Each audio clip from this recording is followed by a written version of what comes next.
Assalomu alaykum ijtimoiy tarmoq kuzatuvchilari. Xalq deputatlari Kogon shahar kengashining 2026-yil birinchi yarim yillik faoliyati yakunlari to'g'risida qisqacha hisobot beramiz. 2026-yil birinchi yarim yillikda xalq deputatlari Kogon shahar kengashi tomonidan 9 ta sessiya o'tkazildi. Mazkur sessiyalarda hududni ijtimoiy-iqtisodiy rivojlantirish, mahalliy byudjet mablag'larini samarali foydalanish, qonun hujjatlari ijrosini ta'minlash hamda fuqarolar manfaatlarini himoya qilishga qaratilgan 76 ta dolzarb masala ko'rib chiqildi. Muhokama yakunlari bo'yicha 76 ta tegishli qarorlar qabul qilinib, ularning ijrosi deputatlik nazoratiga olindi. Hisobot davrida kengash sessiyalarida shahar hokimi, uning o'rinbosarlari, davlat organlari va tashkilot rahbarlarining 45 ta hisoboti hamda 16 ta axboroti tinglandi. O'zbekiston Respublikasi Prezidenti tomonidan imzolangan 39 ta qonun deputatlar ishtirokida atroflicha muhokama qilindi.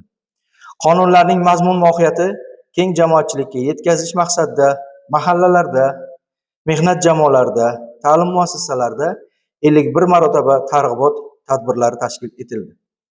Mahalliy davlat hokimiyati to'g'risidagi qonunning 19.1-moddasiga ijrosini ta'minlash yuzasidan tizimli ishlar amalga oshirildi. Hisobot davrida mazkur modda talablari asosida hududlarda olib borilayotgan ishlarning holati o'rganish maqsadida 50 ga yaqin o'rganishlar tashkil etildi. O'rganishlar davrida tegishli tashkilot va muassasalarda qonun talablari ijrosi, qarorlarning bajarilishi hamda amaliyotdagi mavjud holatlar atroflicha tahlil qilindi. Xalq deputatlari Kogon shahar kengashi tomonidan deputatlar faoliyatini samarali tashkil etish maqsadida belgilangan 24 ta tavsiya asosida tizimli ishlar amalga oshirildi. Hisobot davrida mazkur tavsiyalar ijrosini ta'minlash, ularni amalda tatbiq etish hamda deputatlik faoliyati ustidan nazoratni kuchaytirish maqsadida 500 ga yaqin o'rganish, nazorat ishlari olib borildi. O'rganish davomida deputatlarning hududlardagi ishtirokini, saylovchilar bilan ishlash samaradorligini, murojaatlar bilan ishlash holati hamda belgilangan vazifalarning bajarilishi atroflicha tahlil qilindi. Aniqlangan kamchiliklarni bartaraf etish, faoliyat samaradorligini oshirish hamda deputatlik institutini yanada rivojlantirish yuzasidan tegishli tavsiyalar ishlab chiqildi, amaliyot choralar ko'rildi. Ochiqlik va axborot siyosati borasida xalq deputatlari Kogon shahar kengashi tomonidan birinchi yarim yillikda ijtimoiy tarmoqda olib borilgan axborot ishlari tahlili shuni ko'rsatadiki, mazkur davrda keng jamoatchilikni xabardor qilish, ochiqlik va shaffoflikni ta'minlash hamda aholi bilan samarali muloqotni yo'lga qo'yish tizimli ishlar amalga oshirildi. Ijtimoiy tarmoqlar jami Telegram platformasida 1600 ga yaqin, Instagram platformasida 500 ga yaqin, Facebook platformasida 520 ga yaqin materiallar yoritildi. Mazkur ko'rsatishlar Kogon shahar kengashi faoliyati yuzasidan yangiliklar, qarorlar, deputatlar ishtirokidagi tadbirlar hamda dolzarb masalalar muntazam ravishda keng yoritib borildi. Natijada ijtimoiy tarmoq orqali aholining axborotga bo'lgan ehtiyoji qondirilib, fuqarolarning davlat boshqaruvi jarayonlarida bo'lgan ishonchini mustahkamlashga xizmat qilmoqda. Hisobot davrida deputatlar tomonidan davlat organlari va tashkilotlarida 84 ta deputatlik so'rovlari yuborildi. Shundan 81 tasi qonunchilikda belgilangan muddatlarda asoslantirilgan javoblar olindi. Qolgan deputatlik so'rovlari esa ishlash jarayonida.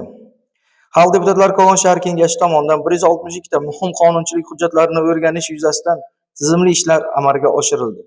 Hisobot davrida mazkur qonunlar asosida deputatlar va tegishli mutasaddilar tomonidan 100 ga yaqin o'rganish ishlari olib borildi. Ushbu o'rganish davomida qonun hujjatlarining mazmun mohiyati, amaliyotdagi ijrosi hamda ularning hududdagi tatbiq holati atroflicha tahlil qilindi. Fuqarolar bilan bevosita muloqotni kuchaytirish maqsadida deputatlar tomonidan 109 ta uchrashuv tashkil etildi. Jismoniy va yuridik shaxslardan kelib tushgan 63 ta murojaat belgilangan tartibda ko'rib chiqildi. Ularning aksariyati yuzasidan amaliy yechimlar ishlab chiqildi. Hisobot davrida kengashning 20 nafar deputati o'z vakolatini qonun talablariga muvofiq amalga oshirdi.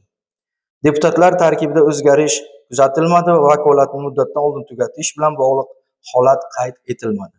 Xulosa qilib aytganda, 2026-yil birinchi yarim yillikda Xalq deputatlari Kogon shahar kengashi tomonidan hududni barqaror rivojlantirish, mahalliy byudjet mablag'lari oqilona foydalanish, qonunchilik ijrosini ta'minlash, deputatlik nazoratini kuchaytirish va fuqarolar murojaatlari bilan ishlash yo'nalishlarini tizimli hamda samarali faoliyati olib borildi. Kelgusida ham kengash faoliyati ochiqlik, shaffoflik, qonun ustuvorligi va xalq manfaatlarini himoya qilish asosida yana takomillashtirish, hududni kompleks rivojlantirish hamda aholi farovonligini oshirishga qaratilgan ustuvor vazifalar izchil davom ettiriladi. E'tiboringiz uchun rahmat.